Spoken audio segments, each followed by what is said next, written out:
Satu orang anak murid bertanya pada tuan guru, apakah falsafah solat 2 rakaat yang kita tunaikan hari-hari, sembahyang subuh 2 rakaat, sembahyang sunat 2 rakaat? Tuan guru menjawab, dalam solat ini falsafahnya seakan-akan Allah telah nak ingatkan kepada kita tentang hakikat kehidupan dan kematian bagi kita. Macam mana cerita yang tuan guru kita ceritakan tadi? Masya Allah, qiyam yang pertama, setiap orang sembahyang 2 rakaat, dia akan berdiri 2 kali.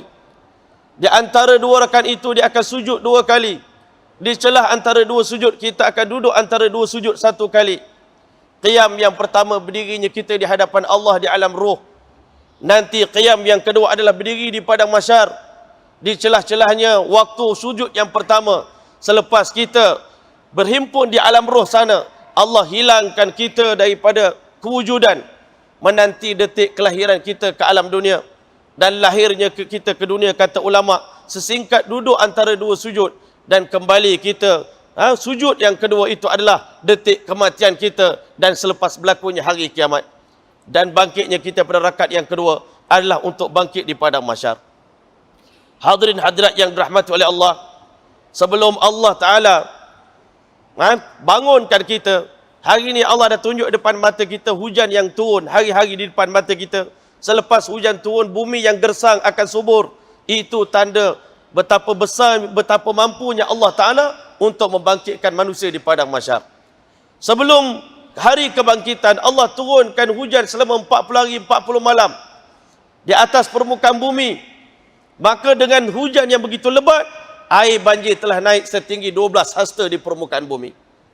Tetapi tiba detik Allah Subhanahu wa Ta'ala nak keringkan air itu.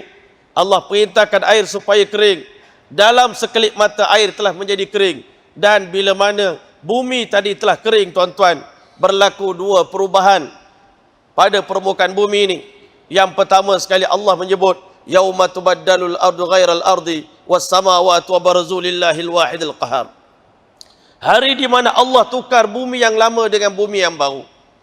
Bumi yang dulunya mengandungi lipatan sejarah dosa-dosa manusia, digulung oleh Allah Ta'ala, digantikan dengan bumi baru yang bersih daripada dosa.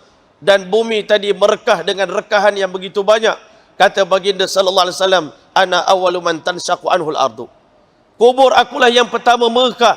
Di celah rekan itulah Allah keluarkan jasad-jasad manusia yang tidak hancur. Yang hancur dicantumkan oleh Allah Subhanahu wa Ta'ala. Dan selepas itulah Allah telah hidupkan para malaikat sebelum Allah hidupkan manusia. Allah serahkan sangkakala kepada malaikat Israfil alaihissalam untuk meniup sangkakala buat kali yang ketiga. Sangkakala yang begitu besar, kata Nabi, kalau dimasukkan 7 petala langit dan bumi dalam serombong lubang sangkakala yang dimiliki oleh Israfil alaihissalam, muat menampung kebesaran keluasan dunia ini. Dalam sangkakala itulah malaikat Israfil alaihissalam masukkan ruh manusia. Dan dia telah mula meniupkan sangkakala buat kali yang terakhir. Keluarnya roh manusia berterbangan di udara seperti lebah-lebah yang berterbangan mencari tubuh badan masing-masing. Sampai di depan tubuh badan miliknya, Masya Allah, tuannya. Roh tadi akan masuk ke dalam hidung dan menjalar dalam tubuh badan. Tiba-tiba manusia terasa seakan-akan seperti baru bangun tidur di dunia ini, Masya Allah. Nak bangkit ni, Masya Allah. Ada di antara manusia bangun-bangun di padang mahsyar menyumpah dalam surah Yasin, ya wailana man ba'athana min marqadina hadza ma wa'ada ar-rahman wa sadaqal mursalun. Celaka sungguh siapa yang ganggu tidur kami ni. Tengah syok-syok tidur ni, orang ganggu ni, memang nak marah sungguh. Tetapi di saat itulah, tuan-tuan, bangkit kita di padang mahsyar. Kita ni kena mengikut dai.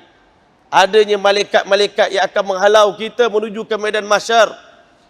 Allah telah sediakan saat kita buka mata kita, kita tengok 70,000 malaikat di sekeliling kita sedang bersiap sedia petugas-petugas untuk halau manusia ini menuju ke ardul mahsyar. Tuan-tuan, malaikat tadilah tolong jawab bagi kita, haza ma wa'ada ar-rahman wa sadaqal mursalun. Inilah hari yang dijanjikan oleh Tuhan Ar-Rahman. Benarlah apa yang disampaikan oleh para rasul. In kanat illa sayhatan wahidatan, sekali tiupan saja, fa idahum jami'ul ladaina muhdharun. Tiba-tiba semuanya hadir, keluar daripada muka bumi ini, kal ajdasi, seperti keluarnya belalang-belalang daripada sarang masing-masing kalkatu keluar daripada sarang masing-masing.